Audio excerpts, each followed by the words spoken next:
সবাই যদি কথা বলেন তাহলে ওনাকে উপনেতা কেন বানিয়েছেন? মাননীয় বিরোধী দলের উপনেতা, আমরা প্রসিডিংসে যেতে চাচ্ছিলাম। আচ্ছা, একটু মাইকটা দেন, উনি শুনি কি বলতে চাচ্ছেন। মাননীয় স্পিকার, আপনাকে ধন্যবাদ। প্রথম কথা হচ্ছে, বলা হয়েছিল যে স্বরাষ্ট্রমন্ত্রী 300 বিধিতে একটা বিবৃতি দেবেন এবং সেই হিসাবে আমরা ওনাকে অ্যালাউ করেছিলেন। আমরা এটাকে এগ্রি করেছি এবং উনি যে বিবৃতিটা দিয়েছেন এটা অত্যন্ত একটি উল্লেখযোগ্য এবং প্রশংসনীয় উদ্যোগ এবং বাংলাদেশ পুলিশের সফলতা। আমরা পুলিশকে এই জন্য ধন্যবাদ জানাই। এবং যে কাজটি করেছে, সেখানে একজন আইজিপি দুর্নীতি দমনে বিদেশে ছিল, তাকে অ্যারেস্ট করা হয়েছে এবং 1 মাসের ভিতরে তাকে আনবে বিবৃতি দিয়েছে।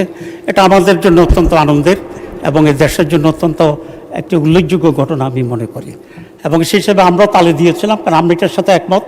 আমরা তার বিচার চাই এবং এই ধরনের উদাহরণ আরও সৃষ্টি হোক, এটা আমরা চাই।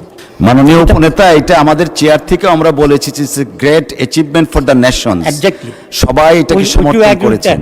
কিন্তু এই সুযোগ নিয়ে উনি একটি দলকে কেন্দ্র করে পরবর্তী পর্যায়ে যে স্টেটমেন্টটা দিয়েছেন, এটা মাননীয় উপনেতা, আমি একটু আপনাকে, যদি বইটার সামনে থাকে আমি একটু পড়ে শোনাতে চাই, একটু দয়া করে যদি ধৈর্য ধরতেন।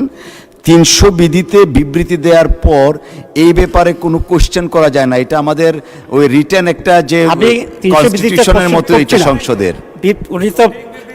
উনি কিন্তু পরবর্তী যে বক্তব্যটা, সবাই যদি কথা বলেন তাহলে ওনাকে উপনেতা কেন বানিয়েছেন? দয়া করে বসেন।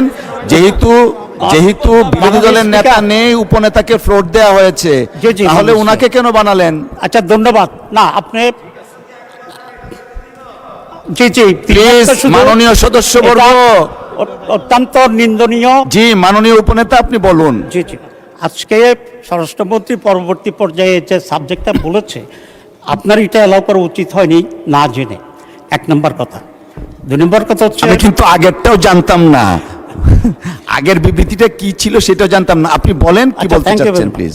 কিন্তু ভেরি আনফরচুনেট থিং হচ্ছে এই যে আমার জানা নাই স্বরাষ্ট্রমন্ত্রী পরবর্তী পর্যায়ে একটি আনডিসাইডেড ম্যাটারকে, বিতর্কিত বিষয়কে এখানে পার্লামেন্টে এরকম বক্তব্য রাখা কোনো একটি দলকে করে, এটাই বোধহয় বাংলাদেশের পার্লামেন্টের ইতিহাসে এই প্রথম বলেই আমি মনে করি। এবং এটা মনে হচ্ছে আমার কাছে যে মাননীয় স্বরাষ্ট্রমন্ত্রী একটি দলকে কন্ডেম করার জন্যে ইন্টেনশনালি এটা এখানে প্রেস করেছে। ঘটনাটা যেটা হয়েছে, আমি এখন জানতে চাচ্ছি যে জিশান এখন কোথায় আছে, 1 নাম্বার। 2 নম্বর কথা হচ্ছে, এখানে কুমিল্লার পুলিশ জিশানের সাথে কারো কথা বলতে, সাংবাদিকদেরকেও দেখা করতে দিচ্ছে না এবং যে মেয়েটার কথা বলা হয়েছে ওই মেয়েটার সাথেও কাউকে কথা বলতে দেওয়া হচ্ছে না। তাহলে এটা কেন? এখানে কি কোনো প্লট তৈরি হচ্ছে? এটা আজকে স্বরাষ্ট্রমন্ত্রীর বক্তব্যটা মনে হচ্ছে যে ওনারা একটা প্লট তৈরি করার জন্যই পুলিশ এবং স্বরাষ্ট্রমন্ত্রী একই লাইনে আলোচনা করে এই কাজটি করেছে। 2 নম্বর কথা হচ্ছে, এই ধরনের এই ঘটনাটি যে ন্যাচারাল হয়েছে, এই ধরনের কোনটা সঠিক এখন এটা ডিসাইডেড হয়নি, এটার কোনো স্টেটমেন্ট আসেনি। 2 নম্বর কথা হচ্ছে, এই ধরনের ঘটনা যেগুলো সত্য, প্রতিদিনই নানা ঘটনা ঘটছে, কিন্তু পার্লামেন্টের মধ্যে এটাই আসছে। মাননীয় উপনেতা, আপনাকে অসংখ্য ধন্যবাদ। যদিও 300 বিধির উপরে কিছু বলার থাকে না, তারপরে আপনি বলেছেন, অসংখ্য ধন্যবাদ। কন্ডেম করি এবং এই ধরনের ঘটনা আসতে হবে। Thank you. এবং এটা কোনো প্রমাণিত হয়নি, তার ছবি আমাদের কাছে আছে।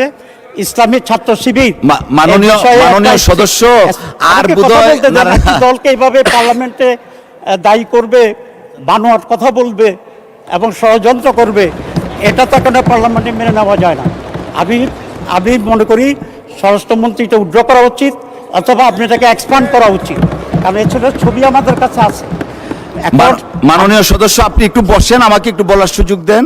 জি, না, এটা দেখতে খারাপ দেখা যায়, আপনি একটু বসুন প্লিজ, টেক ইউর সিট।